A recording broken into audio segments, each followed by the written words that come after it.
नमस्कार दोस्तों, स्वागत है आपका हमारे चैनल आचार्य जागेंद्र मिश्रा में। सपने में भगवान के दर्शन होने से क्या होता है? जी हाँ दोस्तों, क्या आपको सपनों में कभी ईश्वर के दर्शन कभी हुए हैं?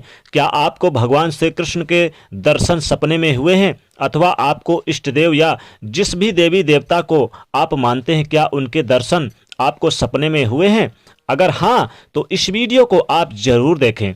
आज हम आपको बताएंगे सपने में साक्षात ईश्वर के दर्शन हो जाने से मनुष्य को क्या लाभ प्राप्त होता है और मनुष्य को ऐसे सपने आने के पश्चात क्या करना चाहिए, इसके बारे में हम आपको बताएंगे। दोस्तों, कहते हैं कि हमारे सपनों के माध्यम से हम हमारे मन में छिपी इच्छाओं को देखते हैं। हम किस तरह से सपने देखते हैं यह हमारे हाथ में नहीं होता।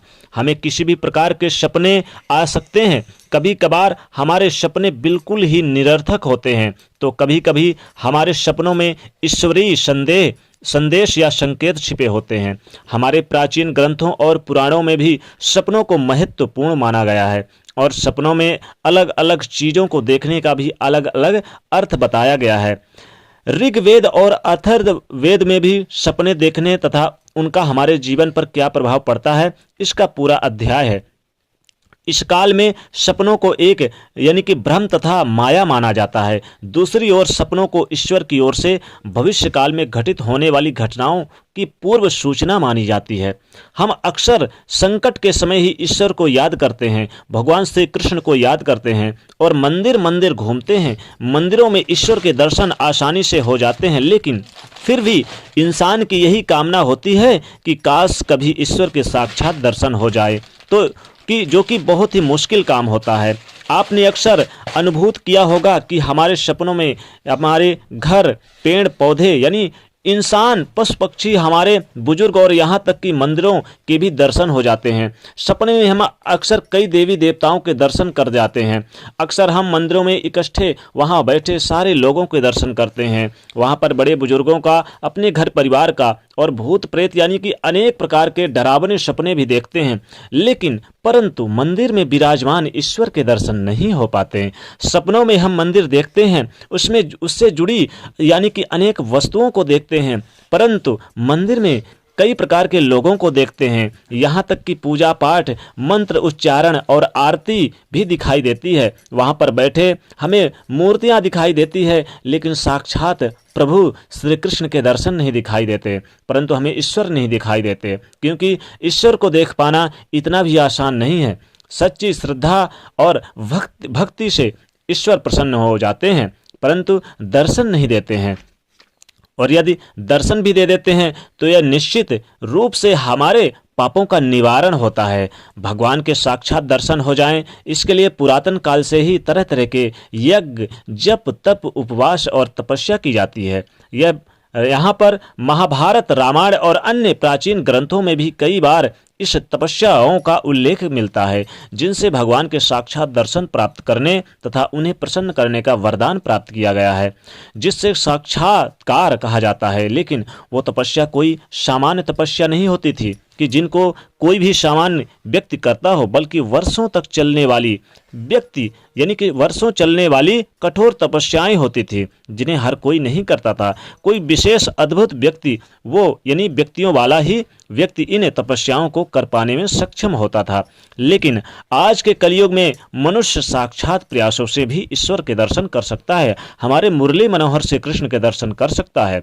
ईश्वर हमारे सपनों में आए और हमें साक्षात दर्शन दे, यह हम सभी की इच्छा होती है, मनोकामना होती है। और इस मनोकामना को अगर हम प्रेम से प्रभु को दर्शन करें, प्रभु का नाम ले श्री कृष्ण का, तो दौड़े दौड़े चले आते हैं मुरली मनोहर। परंतु यह केवल पुण्यवान लोगों के लिए संभव है। ऐसा होना इतना भी आसान नहीं होता। इस कलयुग में भगवान के साक्षात दर्शन हो जाएं, यह संभव है। इसके लिए आपको नित्य ब्रह्म मुहूर्त में जागकर यानी ब्रह्म मुहूर्त में जागना विशेष माना जाता है। कहते हैं ब्रह्म मुहूर्त में अगर आप सपने देख लें तो आपके सपने सच हो जाते हैं। ब्रह्म मुहूर्त में अगर भगवान श्री कृष्ण के यानी आप मुरली बजाते हुए सपने देख लें तो भगवान श्री कृष्ण आपको साक्षात ये मान के चलिए कि अपार कुबेर का धन भंडार देने वाले हैं। आपके ऊपर अपनी कृपा दृष्टि बरसा देने वाले हैं। तो दोस्तों, ब्रह्म मुहूर्त में जागने का प्रयास करें और ब्रह्म मुहूर्त में जागरण करने का ईश्वर का ध्यान करना चाहिए, ईश्वर के स्वरूप की कल्पना करनी चाहिए, उनके मंत्रों का जाप करना चाहिए और आपको गायत्री मंत्र का जाप करें, भगवान श्री कृष्ण के मंत्र का जाप करें और सतत प्रयत्नशील रहना चाहिए। इससे एक न एक दिन आपको ईश्वर का साक्षात दर्शन हो सकता है। सपने यदि हमें कुल देवी या कुल देवता का दर्शन हो जाए ब्रह्म मुहूर्त में, तो यह हमारे लिए बड़े ही सौभाग्य की बात होती है। इससे व्यक्ति के जीवन में सुख समृद्धि और ऐश्वर्य की प्राप्ति हो जाती है। ध्यान रहे, भगवान हमारे कदम कदम पर परीक्षा लेते हैं। वो हमें भले ही दर्शन ना दे, लेकिन हमारे साथ सदैव भगवान श्री कृष्ण मुरारी रहते हैं। घर के बड़े बुजुर्ग की तरह होते हैं, जैसे गलती करने पर हमारे घर के बड़े हमें रोकते हैं या टोकते हैं या समझाते हैं और ज़्यादा जिद करने पर डांट भी देते हैं, मार भी खानी पड़ जाती है। उसी प्रकार ईश्वर भी हमें सही रास्ता दिखाते हैं, गलत रास्ते पर जाने से रोक देते हैं और समय आने पर हमारी परीक्षा भी लेते हैं। यदि आप भी भाग्यशाली हैं और आपको किसी भी ईश्वर के दर्शन हो जाते हैं, तो अलग अलग भाग्य यानी कि यहाँ पर दर्शन करने से यानी कि अलग अलग भगवान के दर्शन करने के अलग अलग संकेत मिलते हैं। जैसे कई दिनों से चली आ रही समस्याओं का समाधान भी ईश्वर के दर्शन करने से हो जाता है। जैसे यदि आप सपने में माँ लक्ष्मी जी का यानी और विष्णु जी दोनों में से कोई एक का दर्शन कर लें, तो निश्चित ही आपको धन लाभ मिलेगा, बड़ा धन लाभ खजाना मिलने वाला है। और यदि दोनों यानी सोते समय दोनों का एक साथ दर्शन कर लें, तो सोने पे सुहागा, माता लक्ष्मी तो दौड़े दौड़े आपके घर चली आएंगी। आपके वैवाहिक जीवन में यानी जो भी संबंधित कोई समस्या थी, कोई वो समाप्त होगी और आपके वैवाहिक जीवन से संबंधित कोई अच्छी घटना जरूर घटित होगी अगर दोनों जन का दर्शन हो गया तो। इसी प्रकार माता सरस्वती के दर्शन करने से विद्या या नौकरी के योग बनते हैं। विद्या में आप बहुत निपुण होंगे, विद्या में बहुत आगे रहेंगे, नौकरी आपको जल्द से जल्द मिलेगी। सपने में माता के किसी भी रूप का दर्शन हो, तो जिस प्रकार माँ कि रूप व्यक्ति का प्रतीक होता है, उसी प्रकार हमारे जीवन में भी शक्ति का संचार होने लगता है। अगर व्यक्ति का सपने में भगवान श्री कृष्ण के दर्शन होते हैं, तो वह व्यक्ति जीवन में अवश्य उन्नति करता है और वह संसार में मान सम्मान एवं कीर्ति यश प्राप्त करता है। हनुमान जी का दर्शन करने से शत्रु पर विजय प्राप्त करते हैं, शत्रु विरोधी टिक ही नहीं पाते हैं, आपसे कोसों दूर भागते हैं। अगर भगवान भोलेनाथ और माता पार्वती का दर्शन करें, तो निश्चित तौर पे आपकी सारी मनोकामनाएं पूर्ण होने वाली है। आपको ना तो भूत प्रेत नजर दोष शत्रुओं से किसी भी प्रकार की कोई समस्या नहीं होने वाली है।